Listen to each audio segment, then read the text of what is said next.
ও মাই god, কি খেলাটা দেখালো সাব্বির রহমান।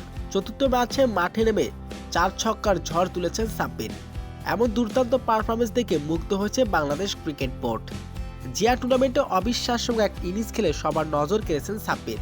তো দর্শক, বিস্তারিত থাকছে ভিডিওর প্রতিবেদনে। ইতিমধ্যে শুরু হয়ে গেছে জিয়া টুর্নামেন্ট, আর এই টুর্নামেন্টে অংশগ্রহণ করছে বাংলাদেশের হাড়িটার ব্যাটসম্যান সাব্বির রহমান। তবে অনেকদিন ধরে আন্তর্জাতিক ক্রিকেটে বাইরে রয়েছেন সাব্বির। গত মাসে জিমাফ টি-20 লিগে দিয়ে মাঠে ফিরেছিলেন সাব্বির। টি10 লিগে বিধ্বংসী ইনিংস খেলে সবার নজর কেড়েছিলেন সাব্বির। টি10 লিগের মতো ঝলক দেখালেন সাব্বির রহমান। জিয়া টুর্নামেন্টের চতুর্থ ম্যাচে খুলনার বিপক্ষে বিধ্বংসী এক ইনিংস খেলেছেন সাব্বির। শুরুতে মাঠে নেমে 4 ছক্কার তাণ্ডব শুরু করেন সাব্বির, যেখানে 35 বলে 90 রানে বিধ্বংসী এক ইনিংস খেলেছেন সাব্বির। এমন দুর্দান্ত পারফরমেন্স দেখে গোলবাল সুপার লিগেও সুযোগ পেয়ে গেছেন সাব্বির। তো দর্শক, জিয়া টুর্নামেন্টে সাব্বির রহমানের এমন দুর্দান্ত পারফরমেন্স আপনার কেমন লেগেছে